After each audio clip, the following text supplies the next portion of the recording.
नमस्कार, मैं हूं संजय शर्मा। आप देख रहे हैं 4 PM महाराष्ट्र। महाराष्ट्र की हवा दिल्ली तक को हिला रही है, लेकिन हवाएं कुछ और भी हिला रही हैं। भ्रष्टाचार की कहानियां हिला रही हैं। गडकरी खुश हैं कि मेरी बला अमित शाह के सिर पे मड़ गई, लेकिन कहानी क्या है? दैनिक भास्कर के राजनीतिक संपादक केपी मलिक आपको बता रहे हैं। चलते हैं सीधा उनके पास। 4 PM न्यूज नेटवर्क में बहुत बहुत स्वागत है केपी मलिक साहब, आपका अभिनंदन। आप मुझसे रोज पूछते थे कि ये ऑफिस मुंबई मुंबई, तो मैं आज बहुत दिनों बाद अपने लखनऊ के ऑफिस से कर रहा हूँ। आज मैंने सबको सरप्राइज दिया ऑफिस में, सब जने हैरान हो गए। मैंने किसी को बताया नहीं था, अचानक बहुत दिनों बाद मैं लखनऊ आया, सब जने बड़े खुश हो गए। तो आज मैं बहुत दिनों बाद लखनऊ ऑफिस में आपका अभिनंदन कर रहा हूँ। नहीं, धन्यवाद संजय जी। मैं समझ गया था, जैसे ही आप मुस्कुरा रहे थे तो मैं समझ गया था कि मुस्कुराइए, आप लखनऊ में हैं। तो पता लग जाता है, जब आप लखनऊ में होते मुस्कुराहट बता देती है। तो आप लखनऊ में हैं, मुस्कुराइए, बहुत बढ़िया। और आपको शुभकामनाएं काफी दिन के बाद। पता है जी। आते ही सबसे पहले मैंने क्या किया, जहाँ मेरा और टुंडे ऑफिस के है। कबाब, नहीं, टुंडे हाँ के हाँ, कबाब खाने गए कि नहीं गए, वो बताइए नहीं आप नहीं, पहले। टुंडे के कबाब मैंने खाए हैं घर पे अभी डिनर पे, हाँ। लेकिन पास में मेरे बिल्कुल हाँ। पड़ोस में एक ठेला लगाता है गोलगप्पे वाला। मुंबई की चाट अच्छी जी नहीं है। सबसे पहले जी आके जी मैंने जी। गोलगप्पे और टिक्की खाई, उसके बाद मैं आके शो कर रहा हूँ। बहुत शुरुआत बढ़िया, करता बहुत हूँ बढ़िया। मलिक साहब, शुरुआत करता हूँ। खड़गे साहब ने बड़ी नाजुक नस छू। खड़गे साहब ने मनुस्मृति का जिक्र कर दिया कि मनुस्मृति के कुछ चीजें लागू करने की बात हो रही है। और मनुस्मृति जिन लोगों ने पढ़ी होगी, लगा उन सबको यकीन होगा कि इससे खराब ग्रंथ कोई दूसरा हो नहीं सकता। जिस ग्रंथ में जाति के आधार पर विभाजन की बात हो, जिस ग्रंथ में ब्राह्मणों को इतना श्रेष्ठ बताया गया हो कि वो भगवान हैं, कम से कम मेरे जैसा व्यक्ति तो उस ग्रंथ को स्वीकार नहीं करता है। खड़गे जी ने अगर कहा मनुस्मृति के अंश लागू करने की बात सरकार कर रही है, तो बीजेपी तिलमिला गई। तो भारतीय जनता पार्टी को घोषित तौर पे कह देना चाहिए कि वो मनुस्मृति का समर्थन करती है। ये चेहरे पे पिछड़े और दलित के समर्थन का बात और मन में मनुस्मृति का समर्थन, ये कुछ हजम नहीं होता है। मेरा पहला सवाल। दूसरा सवाल, मोहन भागवत जी का एक बयान वायरल कराया जा रहा है, जिसमें मोहन भागवत जी कह रहे हैं कि हम आरक्षण के पूरी तरह समर्थन में हैं। जब तक सभी को समान अधिकार नहीं मिल जाता, संघ जो है वो आरक्षण का समर्थन करेगा। एक बार मोहन भागवत फंस चुके हैं बिहार में आरक्षण को लेकर, बयान को लेकर। और पार्लियामेंट में ये जो दो पूरा बहुमत नहीं आया, उसके पीछे भी ये था कि भारतीय जनता पार्टी के बड़े काबिल काबिल नेताओं ने कह दिया था कि हमें 400 सीटें चाहिए, क्योंकि हम संविधान बदलना चाहते हैं। और मैसेज गया कि ये आरक्षण खत्म करना चाहते हैं। लेकिन मैं मोहन भागवत जी की बात से मुझे बड़ा मजा आया। वो कह रहे हैं कि हम आरक्षण का समर्थन करते हैं, आरक्षण के साथ हैं। तो मैं ये चाहता हूं कि मोहन भागवत जी अगर मेरी बात सुन रहे हो, इस मंच से सुनते हैं, क्योंकि मुझे संघ के नागपुर के मुख्यालय के लोग बताते रहते हैं कि बहुत ज्यादा मॉनिटर होता है 4 PM। और नेचुरली आप सब वहाँ पे, आप सबकी कृपा से देश में लगातार 4 साल से लगभग हर महीने नंबर 1 है, और 23 करोड़ व्यू हो चुके हैं पिछले 28 दिनों में। यानी औसत लगभग 1 करोड़ व्यू रोज आ रहे हैं, इतने लोग सुन रहे हैं रोज। तो नेचुरली संघ भी मॉनिटर करता है। तो मेरी हाथ जोड़ के मोहन भागवत जी से प्रार्थना है कि आरक्षण इतना ही पसंद है तो वो संघ से शुरुआत कर दें। एक रज्जू भैया जो क्षत्रिय थे, उनके अलावा संघ प्रमुख हमेशा ब्राह्मण होता है। और मेरी समझ में आज तक नहीं आ पाया कि ब्राह्मणों में सुरखाब के कौन से पर लगे होते हैं। मैं ब्राह्मण हूँ, जन्म से ब्राह्मण हूँ, क्योंकि मेरे पिताजी ब्राह्मण थे। लेकिन जो ब्राह्मणों के कर्म दिखाए बताए गए हैं, उसमें से मेरे को एक भी नहीं भाता। मैं 365 दिन में 365 दिन नॉनवेज खा सकता हूँ। मुझे कोई त्योहार, कोई दिन, मुझे कोई फर्क नहीं पड़ता। मैं जो आदतें हैं मेरी, मैं बृहस्पतिवार को बाल कटा लेता हूँ, बिल्ली रास्ता काट जाए और खुश होकर जाता हूँ। मेरे माता पिताजी की दोनों की मृत्यु हुई, मैंने बाल नहीं कटवाए। मैं सारी कुरीतियों का विरोध करता हूं जो इस ब्राह्मणवाद ने इस देश में पैदा की है। और मैं मानता हूं कि इस देश की, और अगर हिंदू धर्म की बात करें, उसको बर्बाद करने में मनुस्मृति और इस ब्राह्मणवाद का बहुत बड़ा योगदान है। भरी ब्राह्मण समुदाय के लोग मुझे इस बात से गाली दे रहे हो, दे दे, मुझे कोई चिंता नहीं पड़ती। लेकिन मैं कहूंगा और ऐलान के तौर पे कहूंगा कि इस ब्राह्मणवाद ने देश को बर्बाद किया है। तो मोहन भागवत जी, मेरा विनम्र निवेदन आपसे यह है कि अगर आप इतने ज्यादा हितैषी हैं आरक्षण के, तो एक बात कर लीजिए कि संघ प्रमुख जो हमेशा ब्राह्मण होता है, ये तय कर लीजिए कि अब आपके बाद एक दलित संघ का प्रमुख बनेगा, एक पिछड़ी जाति का संघ का प्रमुख बनेगा। और हाँ, देश की आधी आबादी महिला है कि अब संघ प्रमुख महिला बनेगी। पिछड़ा, दलित, मुसलमान तो छोड़ दीजिए, वो तो आपके डिक्शनरी में नहीं है। पिछड़ा, दलित, महिला, इन तीन से क्या अगर संघ को परहेज नहीं है तो क्या इन तीन में से कोई बन सकता है? और मनुस्मृति के नाम से इतनी मिर्चें लगने का मतलब क्या है केपी मलिक साहब? जरा विस्तार से समझाइए, क्योंकि देश के लिए बहुत बड़ा सवाल है ये आज का, खड़गे जी का मनुस्मृति का नाम लेना और बीजेपी को मिर्ची लग जाना।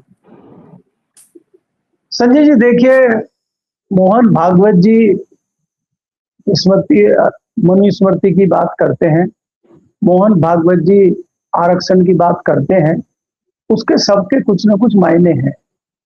आज जो खड़गे जी ने राज्यसभा में सवाल उठाया है, उससे पहले तो जो छोटे वाले खड़गे हैं, जूनियर खड़गे हैं, वो कर्नाटक में लगातार सवाल उठा रहे हैं कि भाई आप अपना जो एनजीओ है, जो हम तो मोदी जी की बात मानेंगे, मोदी जी ने लाल किले की प्राचीर से कहा है कि देश का सबसे बड़ा एनजीओ है, तो एनजीओ रजिस्टर होना चाहिए, और मेरे यहाँ कुछ अगर आप प्रोग्राम कर रहे हैं तो आपका एनजीओ होना चाहिए, उसको रजिस्ट्रेशन होना चाहिए, क्योंकि संघ का कोई प्रोग्राम कर्नाटक में था, उसकी परमिशन ये मांग रहे थे। उन्होंने कहा परमिशन हम तभी देंगे जब आप रजिस्ट्रेशन करा लेंगे।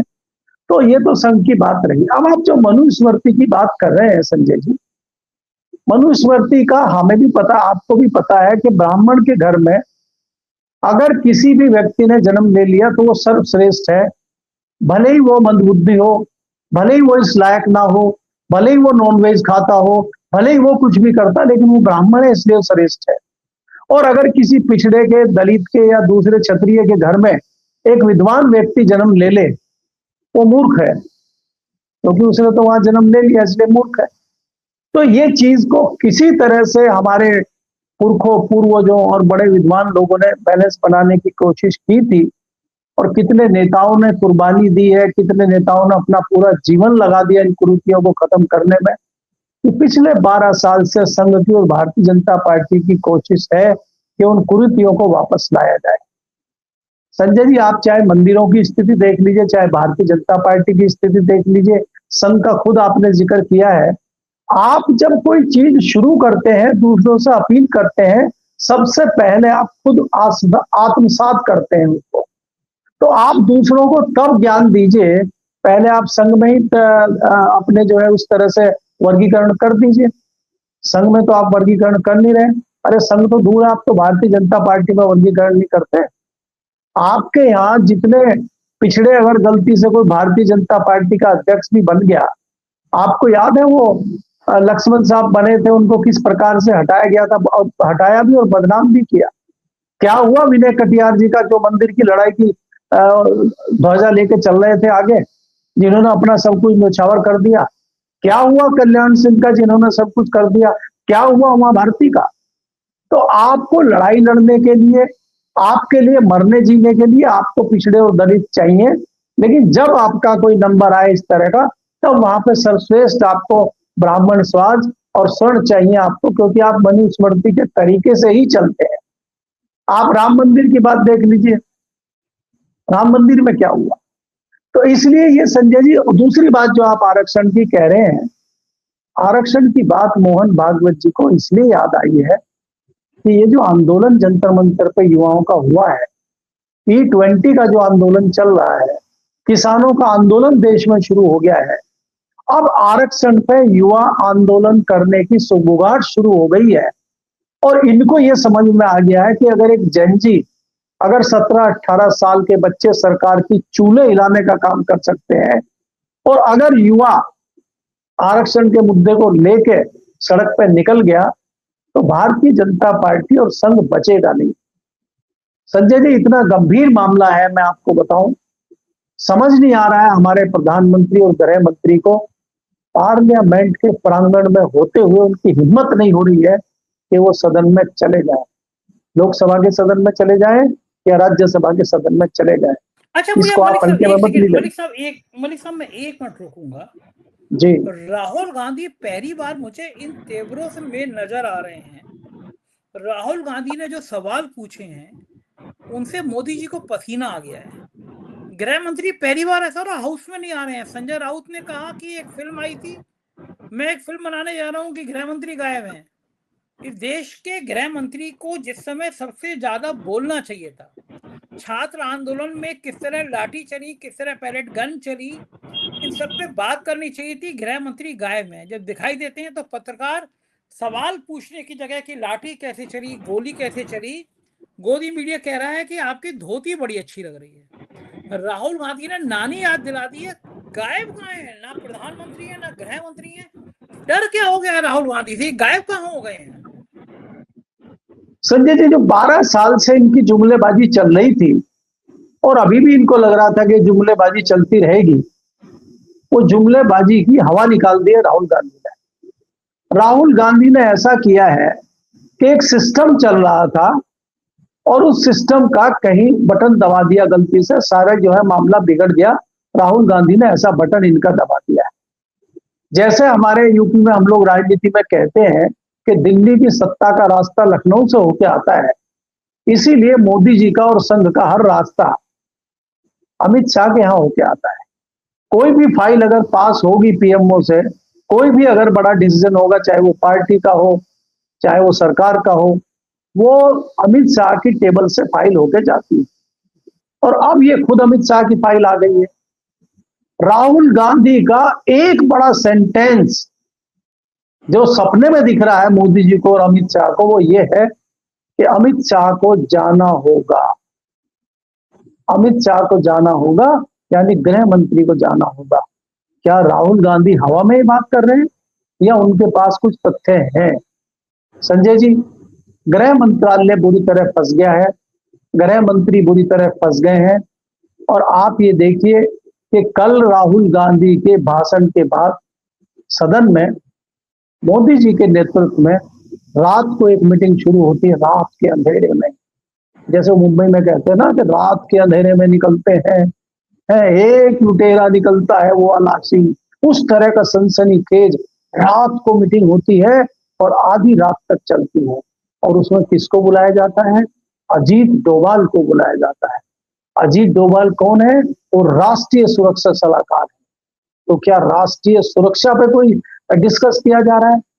किया ये जा रहा है कि अमित शाह को कैसे बचाया जाए। सारा जो आरोप है गृह मंत्रालय के ऊपर, गृह मंत्री के ऊपर, उसको सब अपने अपने ऊपर ले लो, सब अमित शाह की ढाल बन जाओ।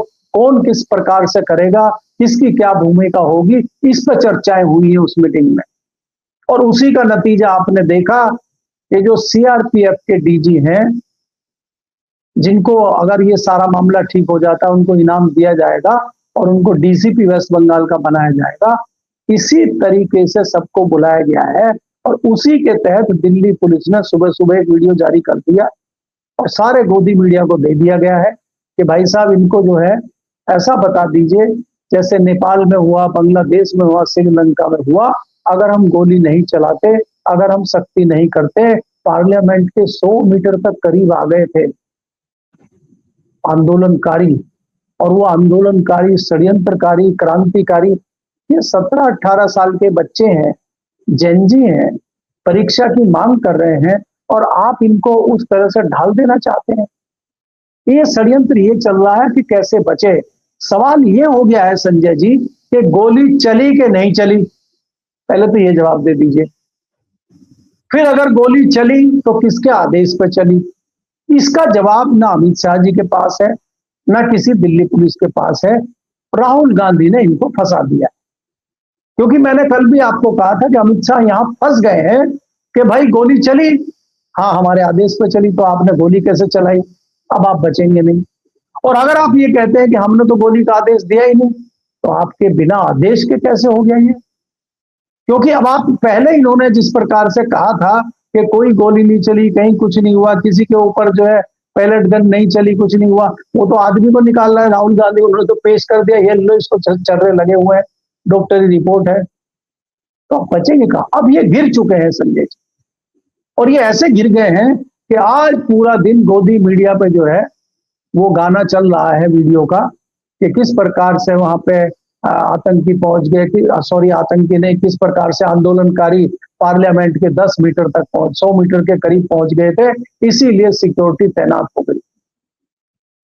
संजय जी, मैं ये पूछ रहा हूं, मैं पहले भी कहा कि इस सरकार ने उनके 10 प्रतिनिधियों को पार्लियामेंट के अंदर ही क्यों नहीं बुला लिया? आप बुला लेते, आइए भाई बात करिए। आपने क्यों बात करने के लिए नहीं बुलाया? क्यों आपने उन पर लाठीचार्ज किया? क्यों आपने उन पर बर्बरता की? और आज संजय जी ये हो गया कि दिल्ली पुलिस जो है 10 दिन बाद वीडियो जारी कर रही है। घटना 20 तारीख की है, आज 30 तारीख है। 10 दिन लग गए दिल्ली पुलिस को, सूची बताने में नहीं लगे उसको 10 दिन कि ये अपराधियों की सूची है, इसमें इतने अपराधी थे, अरे भाई, अगर अपराधी आ गए तो उसमें उन जैन जी की गलती है क्या? ये तो आप ही की भी गलती है। अपनी गलती खुद ही दिल्ली पुलिस बता रही है। आपकी सिक्योरिटी नहीं है, आपकी आईबी नहीं है, आपको कुछ पता ही नहीं है कौन आ रहा है कौन जा रहा है।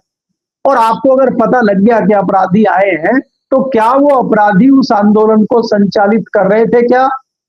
क्या वो मोर्चा लेके पार्लियामेंट की तरफ चल रहे थे क्या? अगर इसमें हाँ कहते हो तब फंसते हो आप, और ना कहते हो तब फंसते हो। तो ये राहुल गांधी ने इनको फंसा के रख दिया है, और अब इनके पास जवाब देने को कुछ नहीं है। अब बड़े मियां फंस गए हैं। संजय जी, दुर्गति ये है कि जो दुकानें चल रही थी गोदी मीडिया की, जो मित्र व्यापारी हैं उनकी, और जो दूसरे नेता हैं उनकी, अगर सबकी दुकानें बंद हो गई तो क्या होगा? तो ये मीटिंग ये हुई है कि भैया सबकी जिम्मेदारी बनती है। जो अलग अलग अधिकारी बन के बैठे हैं, भले ही वो चुनाव आयोग के हों, भले ही वो चीफ जस्टिस ऑफ इंडिया हो, सब अपने अपनी दुकानों पर प्रबंध करो कि शाह साहब को कैसे बचाया जाए। सब लग जाओ। तो सब लगे हुए किस प्रकार से इनको बचाया जाए।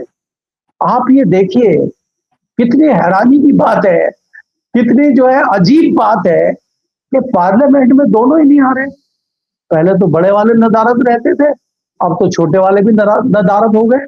जिनको आप कह रहे थे ये बहुत बड़े पहाड़ हैं, ये बहुत बड़े ताकतवर हैं, ये बहुत बड़े रणनीतिकार हैं, वो संसद भवन की टेबल के नीचे घुस गए। वो हाउस का सामना नहीं कर पा रहे और पार्लियामेंट में घूम रहे हैं। आप ऐसा भी नहीं है कि देश विदेश में गए हुए हैं, किसी जरूरी कॉन्फ्रेंस में गए हैं। इससे बड़ा जरूरी काम है हाउस में जब आपसे सवाल पूछा जा रहा है। प्रधानमंत्री मोदी और गृह मंत्री अमित शाह से जरूरी ऐसा कौन सा काम है जो हाउस में बिल पे चर्चा चल रही है, और बिल को आपने आज राज्यसभा में पेश कर दिया और आप दोनों नदारद हैं? ये इतने सारे सवाल खड़े हो गए संजय जी, जो इनसे जवाब देते नहीं बन रहा है। पूरी तरह फंस चुके हैं। क्या पैंतरेबाजी करते हैं, किधर जाते हैं, ये देखना होगा। लेकिन एक बात मैं निश्चित तौर पे कह देता हूं कि अब इनका बचना नामुमकिन है। बहुत ज्यादा डरे घबराए हुए हैं, और अब डरने और घबराने वाली बात नहीं है, अब तोते उड़ने वाले हैं। ऐसा ऐसा अंदेशा दिखने लगा है लोगों को। जी, मुझे बताइए कि अब एक के बाद एक चीजें खराब हो रही हैं, ये सामने आ रहे हैं, भ्रष्टाचार की कहानियां सामने आ रही हैं, मंत्रिमंडल का विस्तार नहीं हो पा रहा, भारतीय जनता पार्टी में आंतरिक कलह की बातें सामने आ रही हैं। मुरली मनोहर जोशी ने तो ट्वीट कर दिया था। क्या ये जो विश्व गुरु का जो ऑरा था, जो ये आतंक था कि उनके खिलाफ कोई बोल नहीं सकता, किसी की हिम्मत नहीं है, किसी की हैसियत नहीं है, क्या लगता है कि ये ऑरा इस जैन जी के आंदोलन ने खत्म कर दिया? एक ये डर था कि कोई बोलेगा तो कार्रवाई हो जाएगी, लेकिन नौजवानों ने उसको तहस नहस कर दिया, और बौखलाई सरकार अब उन नौजवानों के खिलाफ एफआईआर कर रही है। मैं मानता हूं कि गाली देना ठीक बात नहीं है, लेकिन भारतीय जनता पार्टी के लाइन से नेता ऐसे हैं जिन्होंने गंदी गंदी गालियां दी। खुद प्रधानमंत्री का ये कहना कि 50 करोड़ की गर्लफ्रेंड, सोनिया गांधी को विधवा, ये सब बातें भी गाली की श्रेणी में आती हैं। और अब पुलिस जैन जी के खिलाफ, जिन्होंने अगर गाली दी भी, उनके खिलाफ एफआईआर कर रही है, उन्हें नोटिस भेज देंगे। महापुरुष को सोचना चाहिए, वो 75 साल क्रॉस कर गई है, बच्चे हैं, गाली नहीं देना चाहिए, मैं मानता हूँ, लेकिन गाली दे दी तो बड़न को चाहिए माफ करे छोटन के उत्पात, एक जिंदगी में आगे बढ़ जाएं। अब ये 18 साल के 19 साल के बच्चों को नोटिस देना, उन पे एफआईआर कराना, क्योंकि उन्होंने राष्ट्र पुरुष, अब वो तो अपने आप को भगवान का अवतार बताते हैं ना विश्व गुरु जी, विश्व गुरु को उन्होंने गाली दे दी। ये इतना बड़ा अपराध है कि बच्चों पे एफआईआर कराई जाए। बच्चों का दर्द सोचिए, नौजवानों का दर्द देखिए, उनका भविष्य अंधकार में है। सैकड़ों बच्चों ने सुसाइड कर लिया। उनको लगता है कहाँ जाएं हम। इस दर्द में, इस गुस्से में अगर उनके मुंह से गाली निकल गई इस आंदोलन में, तो क्या ये इतनी बड़ी बात है कि उन बच्चों को पुलिस से पूरे देश में जगह जगह उत्पीड़न कराया जा रहा है। अगर एक बार फिर जैन जी मैदान में आ गए तो इस बार तो विश्वगुरु की सत्ता ही पलट जाएगी, तख्ता ही पलट जाएगा। मैं नहीं चाहता कब हिंदुस्तान में इस तरह की बातें हो।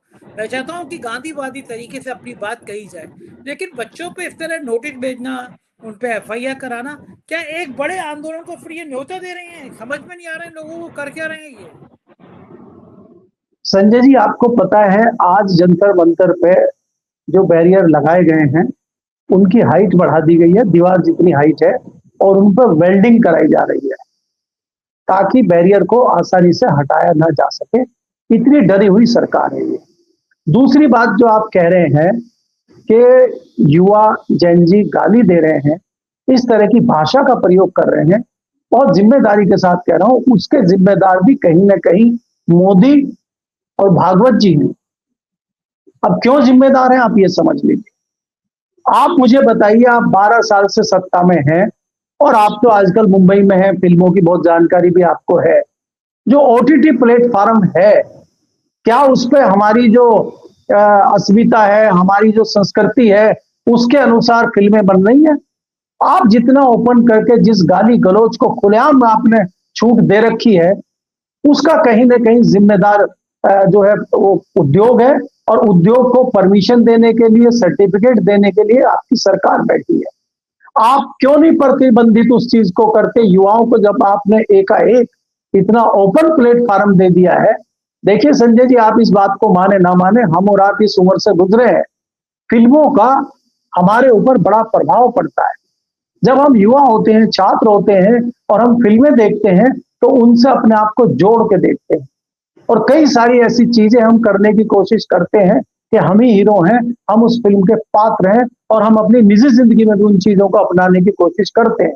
तो आज जो युवा इस तरह का व्यवहार कर रहा है, आज जो युवा इस तरह की गाली दे रहा है, उसका कहीं ना कहीं जिम्मेदार आज की सरकार, और आज की सरकार का जो नेतृत्व लोग कर रहे हैं वो है। जिस प्रकार से संघ पाठ्यक्रमों में बदलाव कर रहा है, किताबों में बदलाव कर रहा है, इतिहास में बदलाव कर रहा है, सारी यूनिवर्सिटी में आप इस तरह के प्रोफेसर लेके आ रहे हैं, वहां पे जिस प्रकार से महिलाओं के, लड़कियों के साथ बातचीत हो रही है, समय समय पे वीडियो लीक होते हैं, तो उसका जिम्मेदार कौन है?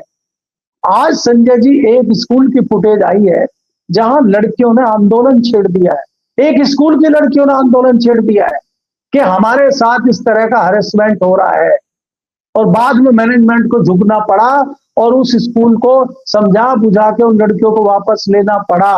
और ग्रामीण क्षेत्र का स्कूल है संजय जी, वो शहरी वाला नहीं है। तो ये जो आंदोलन है, ये जो आग है, ये गांव तक फैल चुकी है, ये दूर दराज तक चली गई है। और अब ये स्थिति हो गई है, मैं आपको बताऊं कि ऐसे हो गया जैसे हमारी आपकी शर्ट फट जाए, और यहाँ फट जाए तो यहाँ से टाका लगाए, फिर उधर फट गई वहां लगाए, फिर तीसरी जगह फट गई, गुस्से में आके पूरी शर्ट ही फाड़ दी। या उसको दूसरे तरीके से अगर किसान वाले से कहे कि जब किसान सिंचाई करने के लिए पानी अपने खेत में डालता है और वो गलती से पानी एक जगह टूट जाता है, पानी उधर जाने लगता है, वो वहां बंद करने जाता है, इधर से निकल जाता है, इधर बंद करता है, वहां से निकल जाता है, और वो झुंझलाहट में गुस्से में पूरा पानी ही खोल देता है। तो स्थिति ये बन गई है कि अब परिस्थितियां इतनी गंभीर हो चली हैं कि अब इनके कंट्रोल में मामला आ नहीं रहा है। अब आप मुझे बताइए, किसान भी आंदोलित है और भयंकर आंदोलित है, वो मुख्यमंत्री का घर घेरने पे उतारू है, आपने किसी तरह उसको रोक लिया है। इधर आप कह रहे हैं कि आरक्षण के जो छात्र हैं वो उतारू हैं आंदोलन में, E20 में जो पेट्रोल से, डीजल से बर्बाद हैं वो उतारू हैं आंदोलन में। तो जब इतने सारे लोग आंदोलन के लिए उतारू हैं तो बचा कौन फिर? भक्त तो वैसे ही, भक्तों की तो पता ही नहीं लग रहा भक्तजन कहाँ चले गए। अब भक्तजन को बुलाया जा रहा है कि भैया रक्षा करो, शाह साहब को बचाना है, कैसे करोगे? तो भक्त कुछ सोच ही नहीं पा रहे, क्योंकि वो कुछ कह ही नहीं पा रहे, उनका मुंह वहीं बंद कर दिया जा रहा है। मैंने कहा कि जिस जिसका स्टेक पिछले 12 साल से इस सरकार पे लगा हुआ है, सबको एक्टिव कर दिया गया है कि किसी भी तरह से गृह मंत्रालय का, किसी भी तरह से गृह मंत्री का नाम इस मामले में नहीं आना चाहिए कि ये जो जंतर मंतर पे हुआ है, गृह मंत्रालय की कोई जिम्मेदारी नहीं है, जिम्मेदारी से मुक्त करना है, अपने अपने काम पे लग जाइए। भक्तों को भी लगाया गया है, लेकिन क्या बच पाएंगे? और अगर बाकायदा नहीं बच पाए और निपट गए, तो भाई साहब अगर ये एक पिलर निपट गया तो दूसरा पिलर तो खुद ब खुद गिर जाएगा, समझे। और दोनों पिलर गिर गए तो ये तो वही वाला हो जाएगा जैसे रामलीला में जब जो है कुंभकर्ण गिरा और रावण तो खुद ही कपकपाने लगता है ऐसे ऐसे कि अब अगला तीर मेरे पास आ रहा है। तो ये क्या हम उस स्थिति में पहुंच गए हैं क्या? इस पर विचार करने की आवश्यकता है। इधर एक और चीज विचार करने की जरूरत है। भ्रष्टाचार इस ईमानदार सरकार में कितना है, इसकी वानगी फिर देखने को मिली। कानपुर लखनऊ एक्सप्रेस से बना, अभी महीना भर नहीं हुआ, प्रधानमंत्री जी बड़े जोर शोर से बातें कर रहे थे, गडकरी जी बातें कर रहे थे, दूसरी बार धस गया। और बताया जाता है कि आगरा के जो जैन बंधु हैं, पीएनसी कंस्ट्रक्शन कंपनी है उनकी, बीजेपी के कोषाध्यक्ष रहे हैं, उनकी कंपनी ने बनाया था ये। आपको याद होगा जब आगरा लखनऊ एक्सप्रेस से बना था, जब सरकार आई थी योगी जी की, तो उसका भी एक हिस्सा धसा था।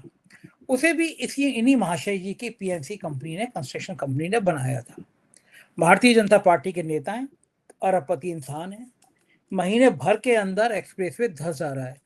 4 PM के रिपोर्टर गए वहां पे कवरेज करने के लिए, माइक पे हाथ मार रहे थे उनके जो पदाधिकारी हैं कि ये खबर मत दिखाइए, ये खबर हम कुछ नहीं बताएंगे। भारतीय जनता पार्टी के नेता ऐसा एक्सप्रेसवे बना रहे हैं जो महीने भर के अंदर 2-2 बार धस जा रहा है। क्या ईमानदारी का कोई और सर्टिफिकेट देना है बाकी है? क्या योगी जी को दिखाई नहीं दे रहा? क्या केंद्र को दिखाई नहीं दे रहा? NHAI को दिखाई नहीं दे रहा कि ये भ्रष्टाचार की गंगा बह रही है? ये जैन साहब इतने बदनाम हैं, आगरा के नगर निगम के ठेकों में, आगरा के नगर निगम की कार्रवाइयों में, बड़े बड़े ठेकों में, और इस तरह एक्सप्रेस वे लगातार इस सरकार में धस रहे हैं। भ्रष्टाचार का इससे बड़ा नमूना क्या हो सकता है? जैन साहब को किस तरह बधाई दें हम कि आप जीती जागती भ्रष्टाचार के प्रतीक हैं और आपने एक महानतम कार्य किया कि 15 दिन के अंदर 2 बार धस गया एक्सप्रेस वे।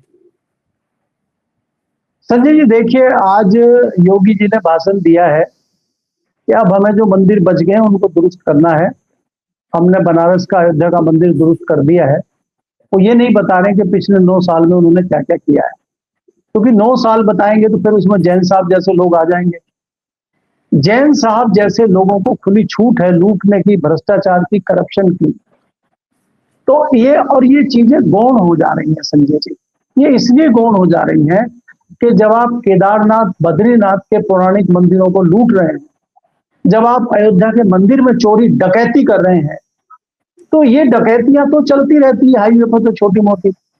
देखिए, कांग्रेस का टाइम हो, उससे पहले किसी दूसरी सरकार हो, मायावती के टाइम पे बहुत विकास दिल्ली में हुआ था, आपको पता है।